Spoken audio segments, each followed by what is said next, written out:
Informasi lainnya, keterlibatan oknum TNI dalam pembunuhan Kepala Kantor Bank Plat Merah Cabang Pembantu Cempaka Putih, Muhammad Ilham Pradipta mulai terkuak. Pomdam Jaya akhirnya menetapkan satu anggota TNI, Kopda FH sebagai tersangka.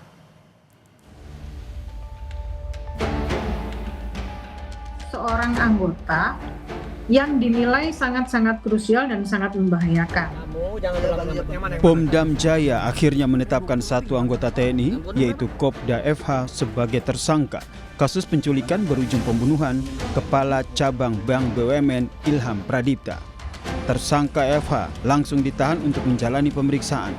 Dari hasil pemeriksaan sementara, FH berperan sebagai perantara yang bertugas mencari orang guna menjemput paksa korban.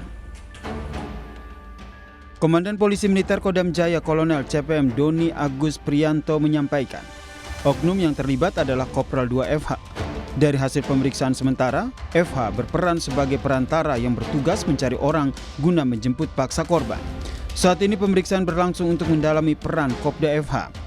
Kopda FH sudah berstatus tersangka dan sudah ditahan.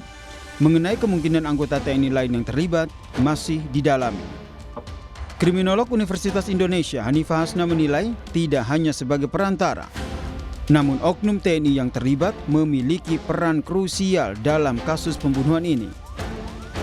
Peran fungsional gitu ya.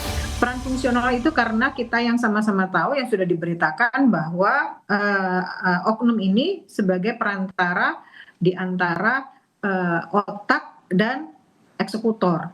Justru di titik inilah ada peran strategis seorang anggota yang dinilai sangat-sangat krusial dan sangat membahayakan. Kenapa sampai terjadi sedemikian rupa? Karena di situ berarti ada jaringan. Karena seorang oknum itu pasti memiliki jaringan, memiliki kedisiplinan dan reputasi yang bisa dipakai untuk meyakinkan dan mengintimidasi orang lain. Sebelumnya, keterlibatan oknum aparat pertama kali disampaikan oleh Adrianus Agal, kuasa hukum salah satu penculik. Oknum F ini, dia bilang, Eras, pekerjaannya nanti kamu untuk menjemput paksa seseorang. Nanti setelah kalian jemput paksa, kamilah yang akan mengantarkan yang dijemput paksa itu ke alamat di Bogor. Pada saat mereka telah melakukan jemput paksa itu, kalau tidak salah, itu 45 juta rupiah. Itu yang sebelumnya dijanjikan lebih, tapi ternyata dipotong oleh oknum F ini.